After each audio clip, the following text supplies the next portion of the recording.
Bom dia, tudo bem? Começando mais um Morning Call da Blackbird, hoje dia 2 de julho, e ontem, na segunda-feira, o Ibovespa ele fechou em alta de 0,7%.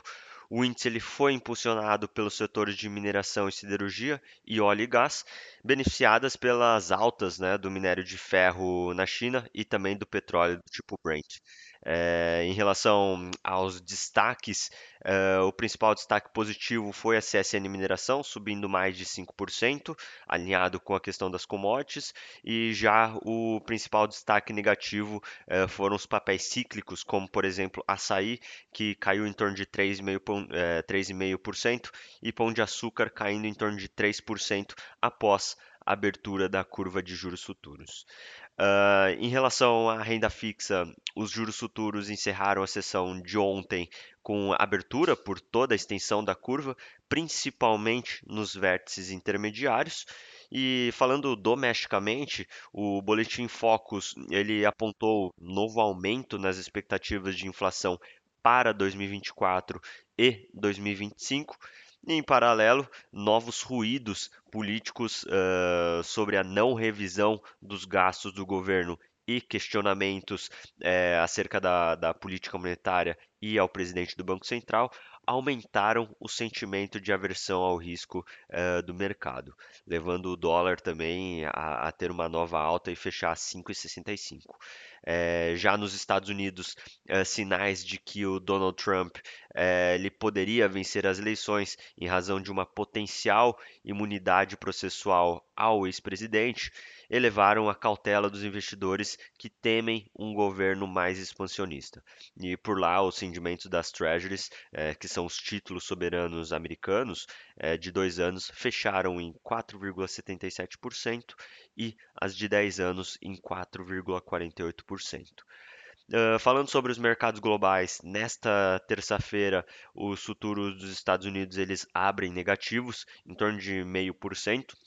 Também no aguardo de dados de abertura de vagas de emprego.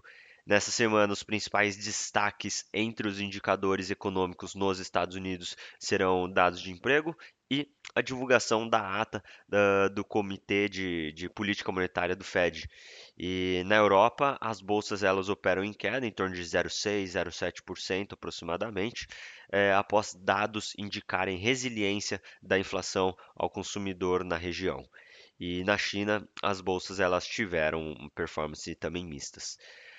Falando sobre economia, o PMI industrial final de junho nos Estados Unidos subiu de 51,3 para 51,6 pontos, indicando melhora no setor.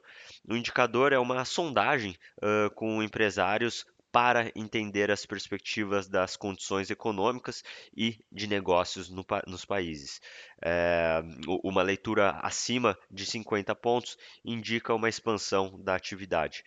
E na zona do euro, a inflação medida pelo HICP também, ele aumentou 0,2% em junho, em linha com as expectativas do mercado.